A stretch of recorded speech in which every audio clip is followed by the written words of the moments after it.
कि हम जो इबादत करें उसमें लिल्लाहियत के जज्बात हों, ठीक, उसमें इखलास के जज्बात। जिसे अल्लाह ताला कुरान पाक में मुतअद्दिद मकाम पे अल्लाह ताला ने फरमाया फ़अब्दुल्लाह मुखलिसीन लहुद्दीन, उसकी इबादत करो इखलास को वतीरा बनाते हुए। और ये एक ऐसी खूबसूरत नेमत है इखलास, जब ये नसीब हो जाती है तो फिर इंसान के लिए किसी बंदे की तरफ से मदहोज़म की तवक्को बिल्कुल खत्म हो जाती है। उसके हर अमल की इब्तिदा भी खुदा से होती है, इंतहा भी खुदा पर होती है। जिसका अमल हो बेगरज उसकी जजा कुछ और है जी, सौदागरी नहीं, ये इबादत खुदा की है। अरे बेखबर जजा की तमन्ना भी छोड़ दे, अल्लाह, ये वो तसव्वुर है।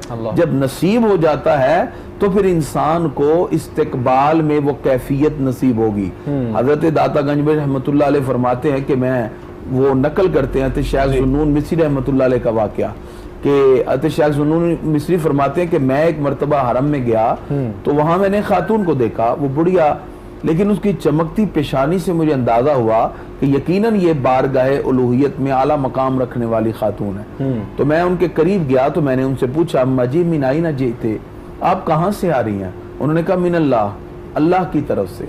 तो मैंने अगला सवाल किया, इला आइन, जा किधर रही हैं? उन्होंने कहा इल्लाह, अल्लाह की तरफ। तो उनका ये इखलास देख के शेख जुनून मिस्री रहमतुल्लाह अलैह फरमाते हैं मुझे यकीन हुआ कि ये कितने खूबसूरत अंदाज में कह रही हैं कि मैं आ भी अल्लाह की तरफ से रही हूँ और जा भी खुदा की तरफ से। तो मैंने कुछ ज़ादिरा निकाला और पेश किया और कहा, अम्मा जी मेरी तरफ से ये कबूल फरमाएं।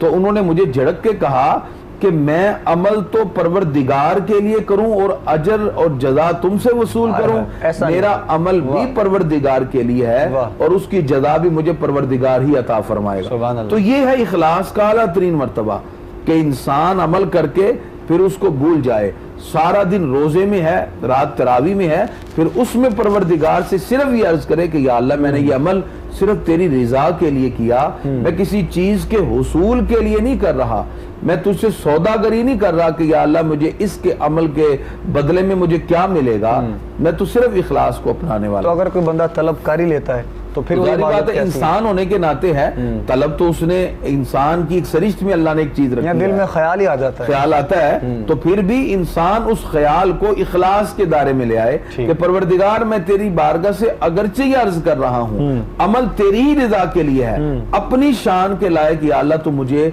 इसका इनाम जो बनता है अपनी बारगाह से अता फरमा।